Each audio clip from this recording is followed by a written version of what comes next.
Yeah, in the Sundarbans, these guys have to do a survey of how many tigers there are just so they can keep track. And they go with rifles, and they have these helmets on, and the helmets have a face. Yeah, that's what I had to on do. the My back cat of the had head. a mask. I had a mask. Really, you had to do when that? I turned around, I had a mask. Yeah. Wow. You had to do that, or he would jump on you. Well, they think I'm running and shit. Oh And my they're playing. God. And if they accidentally, because they chew on my arm and stuff, and if they accidentally bite my head, they can hurt me. By accident, they don't mean it. Right. When they on my shoulder and arm, I let them bite me in my legs. And you're just playing. Yeah, but they could pierce my skull. Jesus. How big did they get? 600, 500. That's when they're eating good, man. That's when they're eating good. But you never felt nervous around them, or you never felt like they might kill one of your friends accidentally? Definitely one of my friends and my family. And the relationship with tigers and stuff are different than with lions and stuff. Mm-hmm. Lions are like dogs and stuff. They like hanging out with family, but tiger only hangs out with you. Oh, really? And yeah, only with you. And you better hope he doesn't like one of your children. Oh, because then you can't Christ. play with your children. He might kill you. Oh my God. It's crazy. That's what the tigers are crazy. They get attached to one person. Oh they're my not God. they're not no family people. One person. Whoa. They don't look around with a whole bunch of people. They're not like lions hang out there on the front table of your table, hanging out with the family and stuff. Really? Yeah, tigers don't do that. That's you notice in the wild, they don't even anything that see them, they're gonna kill. Yeah. They don't even want to be seen. The only time they're with a female is when it's mating season. After mating season, if they see you, they're gonna kill you. I have 400 pounds. I haven't looked, see my baby. I remember this. Oh my God. How was that experience? It sleeps with me. Crazy. Yeah. He did? Yeah. How? He in one bed, I'm in the other one's at the foot. But that's nothing. If they, listen, sometimes they're fighting in the bed. Now you wake up and you see these 600-pound cats fighting in the bed, they can fall on the floor.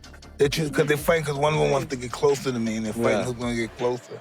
They never turned on you, never bit you? No, not yet. Won't bit me once because I gave him a tetanus shot with the needle. He didn't want to, but it was hurting. Want me to stop. He didn't want to. Nah. He didn't want to. That's No, how he you gave know me you love an stitches. animal. He got me 8 My tiger stitches, bit me, yeah. but he really didn't want to. Yeah, he didn't want People love to have pets like that. They love it. Like to live in an And then I apartment and can have a kill them. tiger like Yeah, that. How How much did he have to feed it? Listen, And where's all they don't eat much, but they eat all day. Oh. They eat a little all day. Well, they're so big. So he must be just giving it raw meat, right? Yeah, chicken. Yeah, a lot of chicken. I like giving them chicken and I give them horse meat. Like you give them a whole chicken, right? I get 2 or 3 of them, but then I give them the horse meat. This is when it gets fun, when you get the whole side of a cow or something, a horse, like this whole rib in you. You throw it in there and they slam, boom. And then against the fence, they hit it in the air and grab it and they run inside. Like a The money I still got, the jewels I still got, the cars I still got, the mansions I still got. You either motivate it or you hate it. Either or, it doesn't matter. Walk with me, let's talk. I got 9 toys right here. I got the 488 Ferrari. I got the Maybach or the Maybach, whatever you want to call it. I got 7 Rolls Royces right here. I like to call it Lucky 7. So you either motivate it or you hate it. My lifestyle, money made. I'm the money man. Remember that.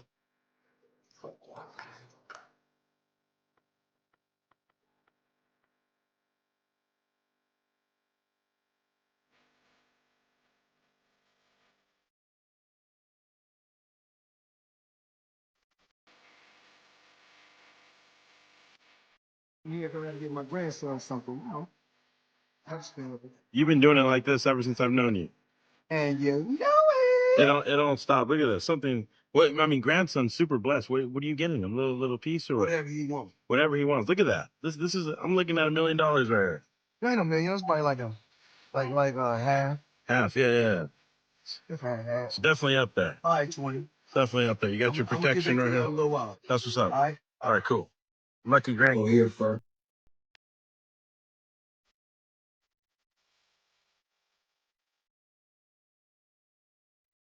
And of course, the company is Avian Co.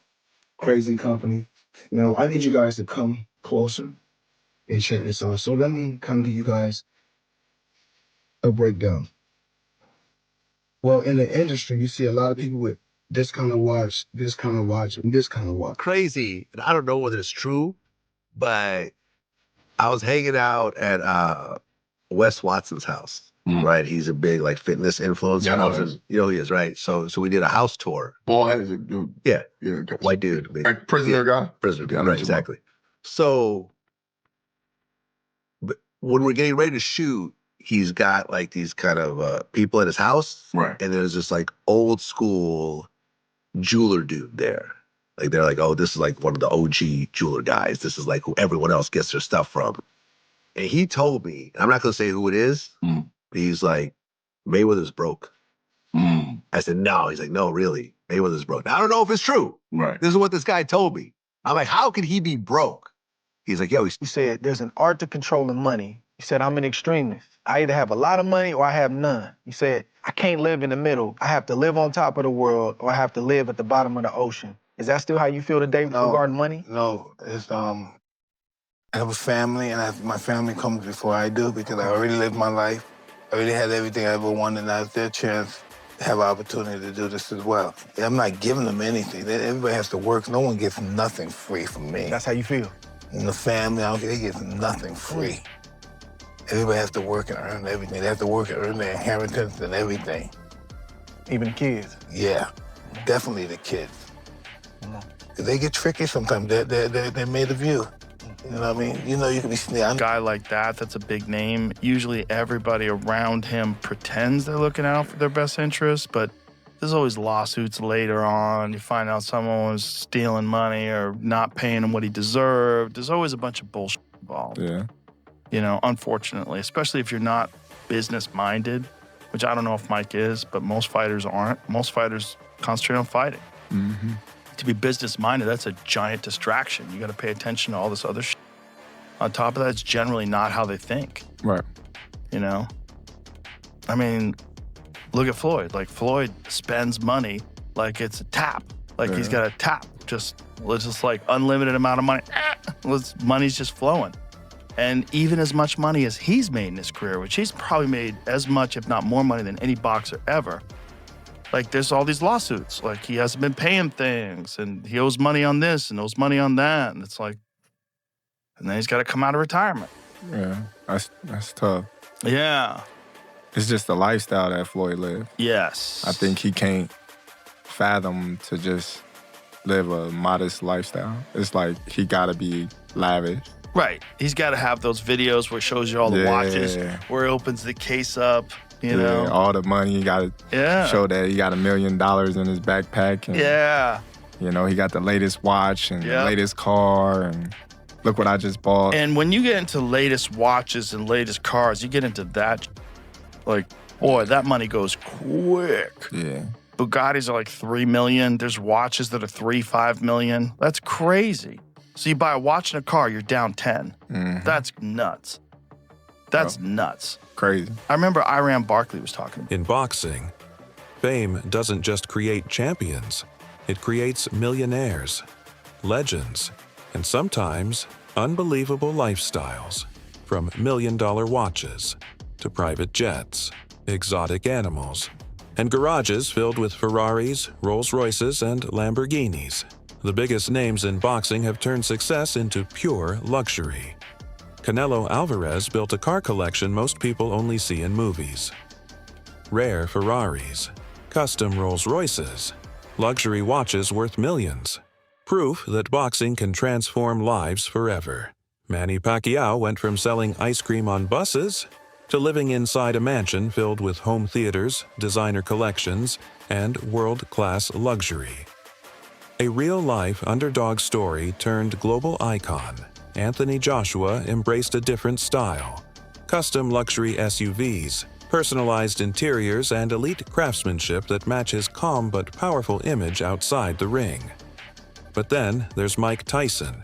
At the height of his career, Tyson didn't just buy mansions or jewelry, he bought Bengal tigers, massive predators sleeping inside his home, fighting on his bed, living as part of one of the wildest lifestyles sports has ever seen. And of course, nobody represents extravagant boxing wealth more than Floyd Money Mayweather. Private jets. 7 Rolls-Royces lined up together. Diamond watches worth tens of millions. luxury shopping sprees where $500,000 disappears in minutes. For Mayweather, spending money became part of the brand itself. But behind all the luxury, there's another side people rarely talk about. Many boxing legends earned fortunes, only to lose them later through reckless spending, bad investments, lawsuits, or pressure to maintain an image. Even Mike Tyson admitted that money without discipline can destroy lives. Now, he says family, peace, and responsibility matter more than showing off wealth. Because in boxing, the punches inside the ring aren't always the most dangerous. Sometimes, the hardest fight begins after the fame. So, what do you think? Do boxers spend too much trying to maintain a luxury image? Or is that lifestyle simply part of becoming a global superstar? Drop your thoughts in the comments. And subscribe for more boxing stories, fight news, and behind-the-scenes moments from the world of champions.